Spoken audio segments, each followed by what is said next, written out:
All right, there's a question from Skull Vikings 407 about the Vikings. Do you see Patrick Peterson having an end-of-career resurgence with Minnesota, just like Darrelle Revis did in New England? He may not have the speed anymore, or can you see him being moved to safety at some point during the season? Peterson has said he's willing to move to safety. Going into free agency, I was told the teams that were interested in him purely as a corner. Now, the Vikings have Harrison Smith. We don't know what's going to happen with Anthony Harris. He's a free agent. His name has not come up at all this week that I've noticed. But I think Patrick Peterson instantly comes in and becomes one of their best corners simply because they don't have many. They have a need there. I don't know how he's going to hold up, but he's probably going to hold up better than their other options, Charean.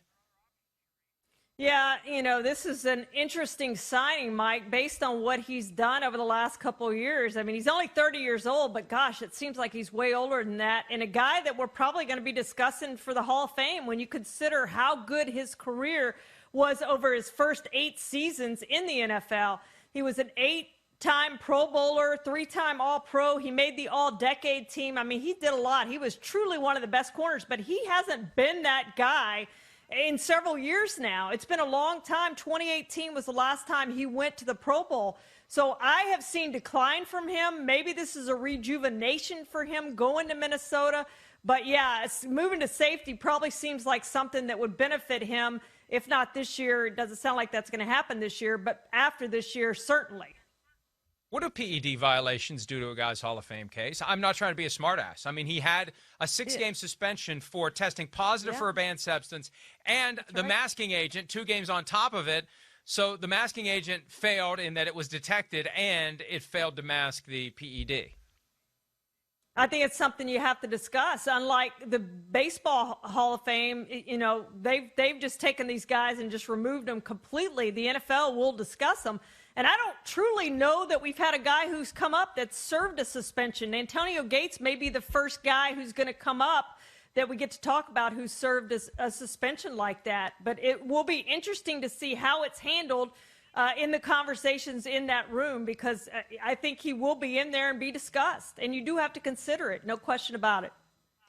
A Red Zone Alk has a question. Does the current market for receivers make it more likely that Larry Fitzgerald will retire? I'm going to take first crack at this one. I say it doesn't matter, because if he plays, he's going to be playing to try to get a ring.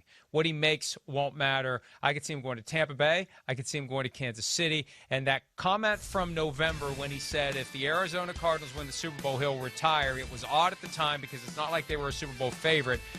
But that may have been his clue that one more year with a Super Bowl contender, it's not like it's going to burn any bridges in Arizona, where I think he may have some political aspirations, be a senator at some point. I haven't heard that. I just kind of have that feeling, and I think he'd be very good at it. It's a compliment. It's not like he's going to lose his fan base in Arizona if he goes to Tampa Bay for 1 year and happens to win a Super Bowl.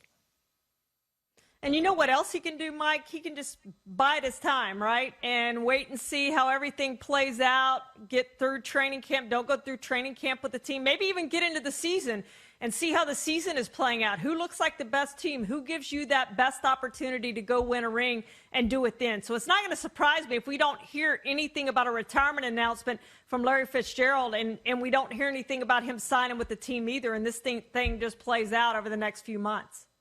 That's a great point. You don't have to sign in July or August or September or October or November. You can wait and just